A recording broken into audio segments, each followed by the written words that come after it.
Boa noite. Louvado seja nosso Senhor Jesus Cristo. Então, meu nome é Erla, eu sou casada, nós temos 3 filhos e eu faço parte desse grupo de oração desde 1993. Então, para mim, é sempre uma alegria poder servir a Deus nesse grupo de oração, né? Seja na pregação da palavra, ou seja desempenhando qualquer outra tarefa que o Senhor me conceda. Então, é sempre com muita alegria que eu me coloco à disposição do Senhor. Como eu sei que tem aqui alguns que ainda não me conhecem, ou que me conhecem pouco, né? Há pouco tempo, eu vou esclarecer, eu vou dizer que eu sou uma pessoa com deficiência visual, né? Então eu tenho uma doença que degenera as retinas, de forma que eu não consigo identificá-los, tá bom? Nem de longe e muitas vezes nem de perto também. Então eu preciso, para nossa comunicação, eu preciso da voz de vocês, tá? Do toque, da voz, até mesmo de ouvir o meu nome, para eu ter certeza que é comigo que estão falando. E eu gosto de dar essa explicação para que a gente não passe por nenhum constrangimento, né? De vocês tentarem falar comigo, ou eu passar por vocês e não cumprimentá-los, não corresponder a um aceno, a um olhar de vocês. Mas é porque realmente, para mim, não é possível, tá? Eu vou começar essa pregação contando uma história que é fictícia, mas que eu acredito que ela vai nos ajudar muito essa noite. Conta-se que haviam 2 salões separados. Aí vocês vão imaginando aí, tá bom? 2 salões então separados, e nesses salões haviam convidados, né? Haviam pessoas lá dentro, de um e do outro. Aí nesse lugar havia ali um caldeirão de sopa, que era o alimento para aqueles que ali estavam. E cada um deles, nos 2 salões, né, receberam as colheres para poder se alimentar. Só que a colher era bem interessante, eram colheres de cabos muito longos. Imaginem colheres com cabos assim do tamanho de um cabo de vassoura. Como essas pessoas poderiam se alimentar? Então, o que acontecia? Lá num salão estavam desesperados, inquietos, com fome, porque tentavam pegar, né, a sopa dentro do caldeirão e trazer para sua boca e não conseguiam. É impossível que a gente pegue um cabo do tamanho de uma vassoura, né, e consiga colocar na nossa própria boca. Então, nesse salão acontecia assim. E no outro salão, eles conseguiam se alimentar. De que forma? Um pegava a sopa e oferecia na boca do outro. E assim o outro também pegava a sopa e oferecia na boca do outro, e assim todos eles iam se alimentando. Então a gente pode entender esse salão onde todos se alimentavam unidos, se dando um ao outro, ali estava Deus, porque Deus está onde está o amor e a caridade, não é?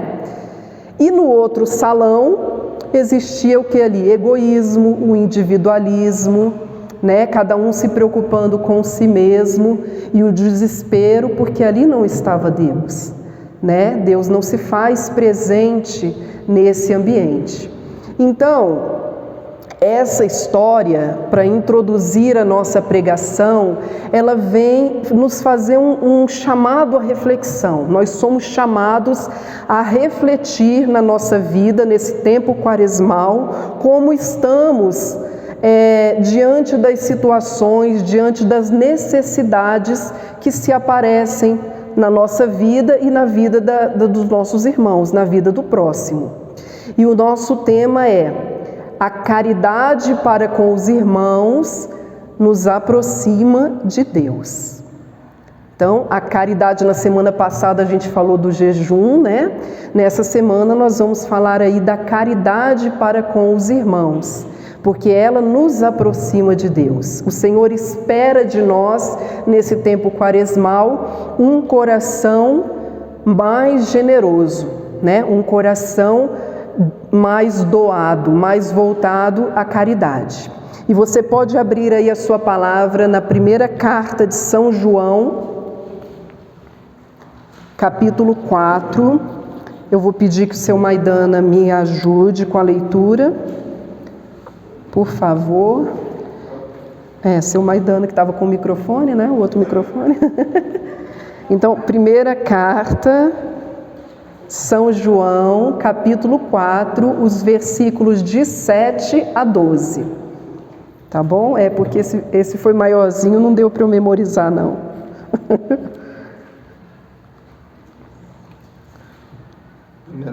Encontraram? Capítulo 4. 1 João 4, de 7 a 12. Certo. Normalmente eu pergunto, amém? Está encontrado? Amém? Ou misericórdia? Misericórdia? Amém, então? Amém. Então, nós vamos iniciar. O texto está escrito assim: caridade. Caríssimos, amemo-nos uns aos outros, porque o amor vem de Deus. E todo que ama é nascido de Deus e conhece a Deus. Aquele que não ama não conhece a Deus, porque Deus é amor.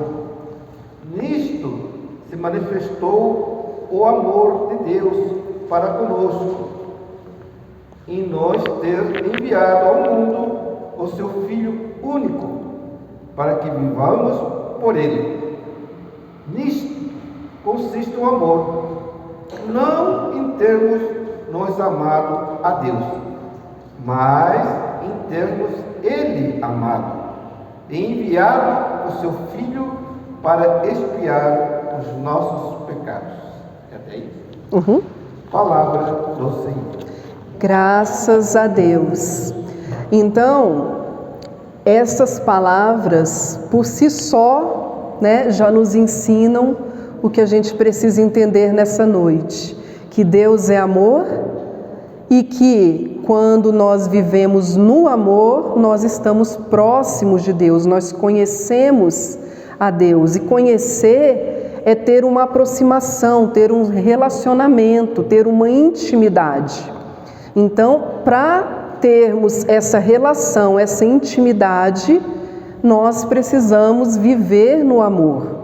Essa carta foi escrita por São João Evangelista, né? Ele escreveu essa carta, as duas próximas, né? 2ª e 3ª, o livro de Apocalipse e o Evangelho segundo São João Evangelista. Então é ele. Esse que escreveu essa carta, é aquele discípulo que se intitulou de amado de Jesus. O discípulo amado, é ele mesmo quem se reconhece assim, é ele mesmo quem se chama assim, o discípulo amado.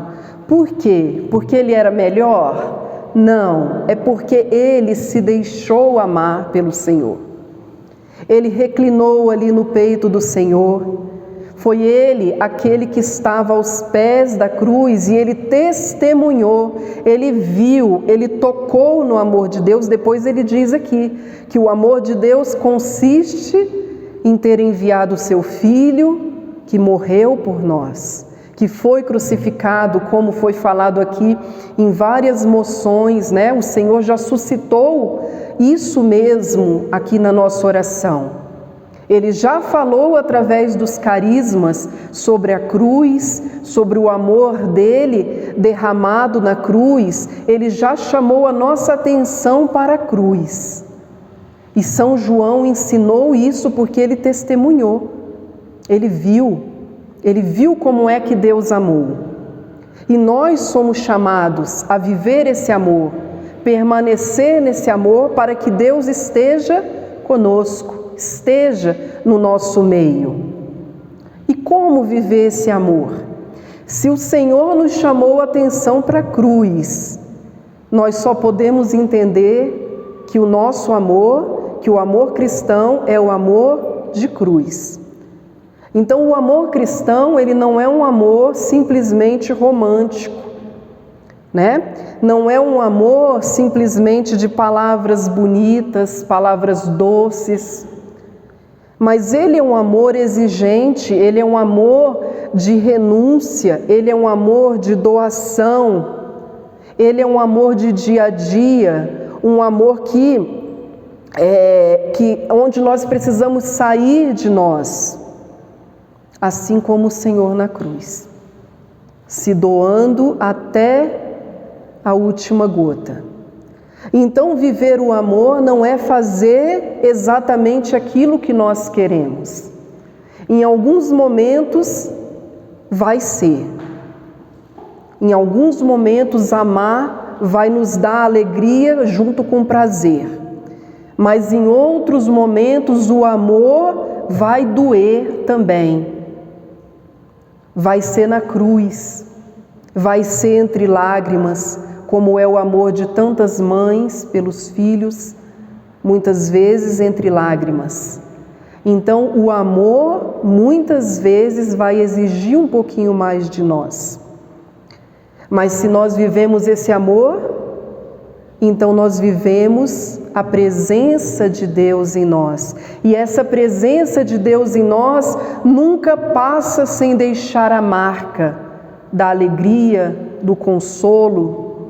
Existe um outro versículo na Bíblia que diz que há mais alegria em dar do que em receber. E viver esse amor de cruz, esse amor que exige renúncia, esse amor que nós muitas vezes negamos porque nós não queremos entrar na dor de amar dessa forma, e esse amor vai nos dar consolo. Ele vai trazer a alegria e o consolo, porque vem de Deus. Tem um canto também que eu gosto muito, aquele que diz: fica sempre um pouco de perfume nas mãos que oferecem rosas, nas mãos que sabem ser generosas. Porque na rosa tem espinho, né? Na rosa tem beleza, tem perfume, mas nela também tem espinho. Então, quando nós somos generosos, a gente tira alguma coisa da gente. A gente precisa tirar. E aí tem a recompensa desse perfume que volta para nós, que fica em nós, porque Deus fica conosco quando nós vivemos o amor, né? O amor cristão. Quando nós vivemos o amor cristão, é dessa forma. No nosso dia a dia, nas grandes e pequenas renúncias, no fazer o bem, nos esforçar, né?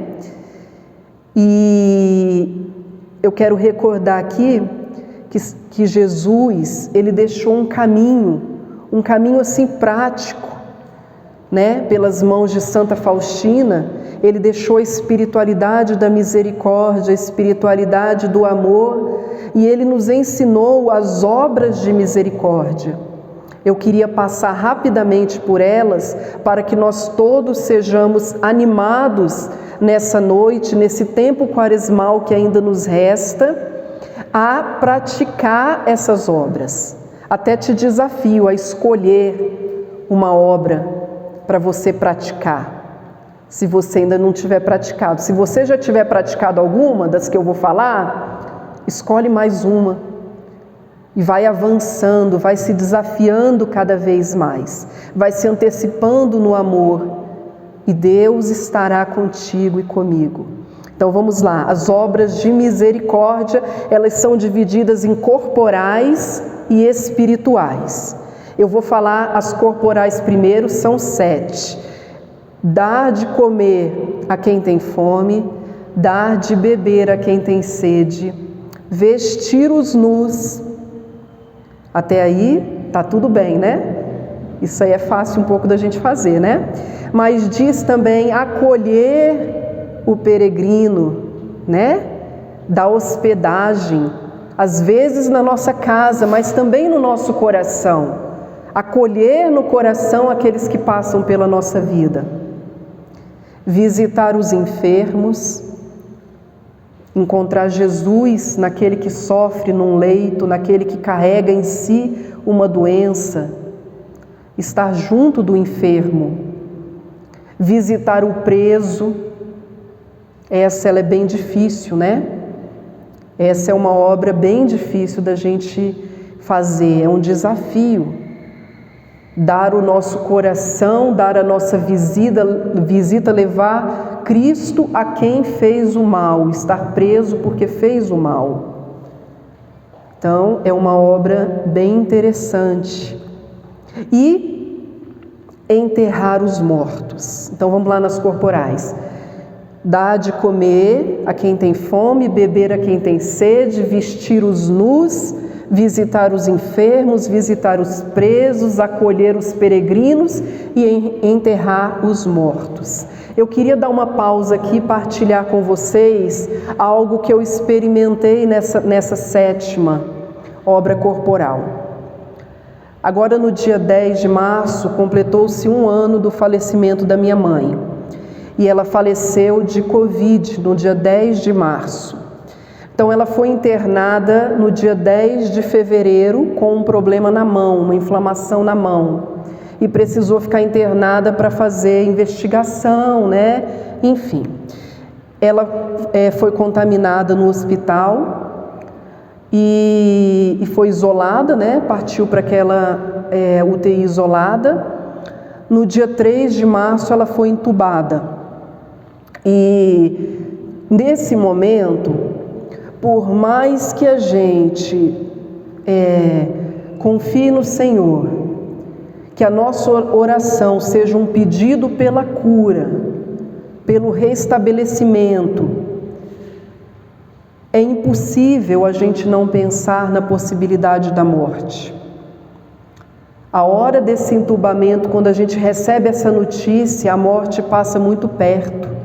A possibilidade de morte passa muito perto.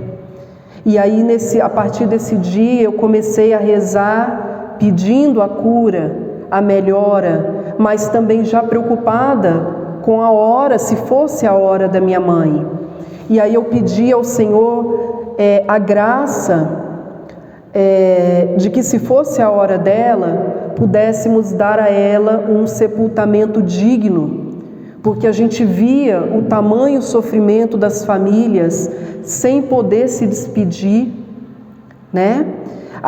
O velório naquele mês de março do ano passado, um surto bem alto que estava aqui no DF, então tinha restrição para a entrada no cemitério. O caixão ficava sozinho lá dentro da capela esperando o coveiro levar. E quando tinha alguém da família, 1 ou 2, ficavam de fora, lá no vidro, na porta. E é muito doído isso, né? Então, dentre tudo que eu pedi, eu também pedia isso ao Senhor. Senhor, se for a hora, eu quero sepultar a minha mãe com dignidade. Eu quero dar a ela esse sepultamento, né? O corpo dela, que foi um templo do Senhor, me gestou, me alimentou. E eu pedia essa graça ao Senhor, se fosse a hora da minha mãe. Acontece que no dia 10 de março, então, ela faleceu. E quando eu recebi a notícia da médica, né, ela me ligou para informar, não tendo mais nada a fazer, eu perguntei para ela se poderíamos, né, reconhecer o corpo e nos despedir, né? Aí ela foi lá no prontuário, olhou e voltou, falou: olha, vocês vão poder. Pode vir alguém fazer o reconhecimento, porque exatamente hoje ela ia ser transferida para a UTI sem isolamento, né? Então tinha acabado o tempo da transmissão naquele mesmo dia, então ela já iria para outra UTI. Então até isso, né, até nisso a gente vê a providência, a mão de Deus. E aí, aí a minha irmã foi fazer o reconhecimento, aí depois a funerária e o cemitério também liberaram o velório restrito, né, mas poderíamos fazer. A funerária deu até a possibilidade do caixão aberto, né, mas nós escolhemos um tampão de vidro, né, preferimos deixar fechado pela insegurança da doença, e tinha meu pai, então, mas Deus nos deu oportunidade de, como eu havia pedido, enterrar, né, praticar essa obra de misericórdia com toda a dignidade, com a presença da igreja. O Padre Geraldo esteve conosco, celebrou as exéquias, e foi um sepultamento cheio de muita unção, cheio da presença do Espírito Santo, cheio de paz, e nós fomos consolados por esse momento, né? Até nessa última hora, minha mãe, que era muito calada, mas a morte dela falou. Aquele momento falou no nosso coração. Então, nós praticamos aquela obra de misericórdia com muito desejo de todos, da minha irmã, do meu pai, e o Senhor nos devolveu o consolo, nos deu paz. Eu digo isso para dizer a vocês que tudo aquilo que a gente oferece na misericórdia, no amor, o Senhor nos recompensa, porque nós encontramos Deus na hora que praticamos as obras de misericórdia. E aí, mudando agora para as espirituais, né? Madre Teresa, ela dizia assim, Madre Teresa de Calcutá, santa, né? Ela dizia assim: nós precisamos procurar as pessoas, porque elas podem ter fome de pão ou de amizade. Então ela tinha preocupação não só com o corpo, com as coisas, com a matéria, mas também com o espírito, também com as emoções das pessoas. Elas podem estar precisando de pão ou de amizade. Olha aí para o teu irmão da direita e da esquerda e pensa, será que esse meu irmão está precisando de pão? Será que esse meu irmão está precisando de ombro amigo?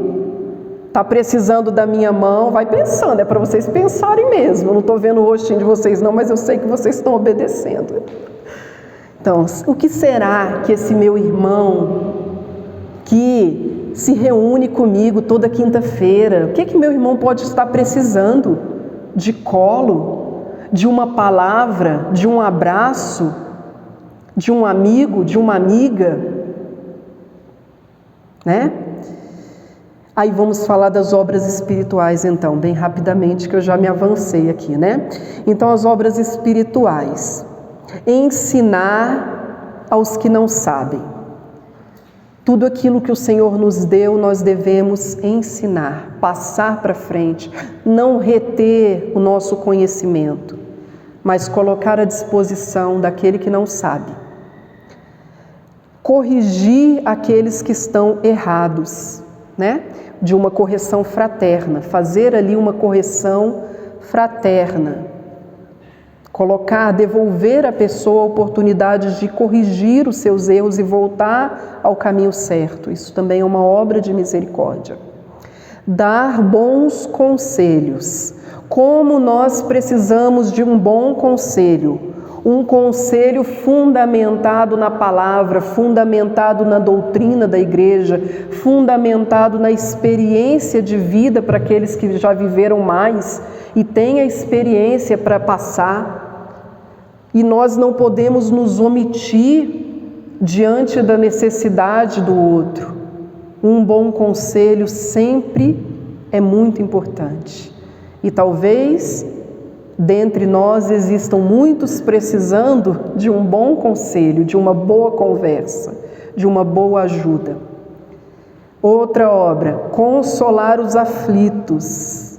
Também dentre nós eu tenho certeza que existem aflitos que precisam de uma palavra de consolo, uma palavra amiga, uma palavra de ânimo. Então, consolar os aflitos aí também. Que mais? acho que eu vou até esquecer. Suportar com paciência aqueles que têm as fraquezas do irmão. Suportar com paciência, né? Isso aí é o dia a dia. É dentro de casa, é em qualquer lugar, é no trabalho. A gente não precisa procurar muito onde tentar praticar essa obra. E ela é difícil, né? Ela é difícil. Eu tenho muita dificuldade com essa, né? Suportar com paciência a fraqueza dos irmãos. Outra, perdoar aqueles que nos ofenderam. Essa também não é fácil. Ela é difícil também. E ela é sempre um processo. O perdão, ele nunca acontece assim num passe de mágicas, né? Porque pode até virar uma falsidade. Mas o perdão, ele é um processo, né? Cada um de nós aqui tem um tempo para alcançar essa graça. E é uma obra de misericórdia. Perdoar aqueles que nos ofendem. E também rezar pelos mortos e pelos vivos, né? Pelos vivos nós rezamos, nós nos reunimos aqui para rezar, nós nos lembramos sempre dos vivos, dos nossos conhecidos, daqueles que nos pedem oração, mas nós não podemos nos esquecer dos mortos, rezar pelas almas, porque às vezes a gente diz, mas já está lá no céu. Quem pode dizer que já está? Quem de nós tem certeza, né? A gente acredita e quer, mas pode ser que a alma ainda esteja no purgatório. E se ela estiver no purgatório, ela está esperando a nossa oração, porque ali ela não pode fazer mais nada por ela. Então ela conta com as nossas orações. E é uma grandiosa obra de misericórdia. Vocês imaginem, eu me imagino às vezes, meu Deus, quando eu morrer e de repente eu vou lá para o purgatório, né? Pelo menos para lá, né? A gente tem que pensar pelo menos no purgatório, né? Então, nem todos vão passar direto para o céu, já totalmente santificados e purificados. Então, fico pensando, e quando eu estiver lá no purgatório, quem vai rezar por mim? Quanto tempo será que eu vou ficar lá esperando? Será que alguém vai lembrar de mim, de rezar por mim? Né? O meu avô, ele dizia assim, que ele não gostava de ir no cemitério, porque quem não é visto não é lembrado. Ele não queria ir lá de jeito nenhum. Então é assim, quando a gente deixa de ser visto aqui, de estar aqui todo dia, a gente pode ser esquecido. Então, irmãos, rezemos pelos mortos, não custa nada, não é difícil. É uma obra de misericórdia muito grande também. E eu vou encerrando, deixando para vocês e também para mim o desafio que eu coloquei no início, de nos aproximarmos de Deus assim, dessa forma, escolhendo uma dessas obras, uma que esteja mais ao nosso alcance, ou aquela que o Espírito Santo vai colocando aí no seu coração. E você pode exercer. Com a graça do Espírito Santo, nós podemos praticar as obras de misericórdia, na certeza de que nos aproximaremos mais de Deus. Então, te convido a ficar em pé, fechar os seus olhos e se imagina lá naquele salão que eu falei. Imagina que você está lá naquele salão, que tem diante de você um caldeirão, que você também já recebeu a colher, você já recebeu o meio para se alimentar. E vai imaginando aí, trazendo na sua mente, no seu coração, pessoas que te rodeiam, com quem você convive, ou então que sejam distantes, mas pessoas que estão precisando, estão necessitadas de alguma coisa, de pão ou de amizade, de consolo, de conselho, de roupa, de remédio, de oração. São tantas as necessidades dos nossos irmãos e as nossas também. E na medida que a gente vai cantando, você vai se imaginando dando dessa sopa ao seu irmão. Vai imaginando o que você pode fazer. vai concretizando já no seu coração o seu compromisso dessa noite. O que fazer? Como alimentar? Como ajudar? Vai rezando, vamos cantando e vai pensando aí. Fica sempre um pouco de perfume nas mãos que oferecem rosas, nas mãos que sabem ser generosas. Um pouco do que tem.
Eu te convido a ir louvando ao Senhor, agradecendo ao Senhor pelo amor dele derramado sobre nós, pelo amor do Senhor que nos cerca, pelo amor do Senhor que nos faz mais fortes, o amor do Senhor que é por nós, que está por nós.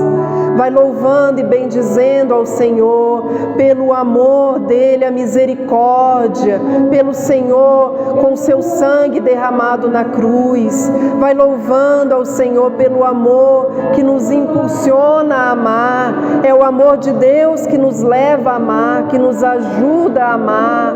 Nós te louvamos, Senhor, te bendizemos pela sua bondade, a sua misericórdia, a sua generosidade, Senhor, pelo teu Santo Espírito que nos assemelha a ti, que nos torna capazes de viver a misericórdia, viver o amor, viver a caridade.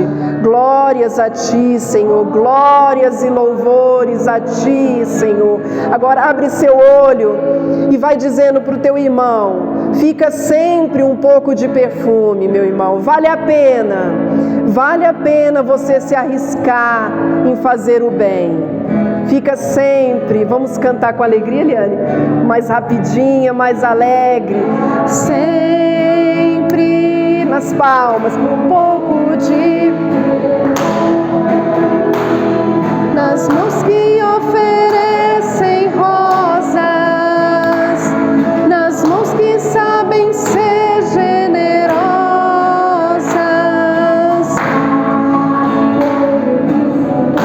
A quem tem menos ainda, quem tem menos enriquece o doador.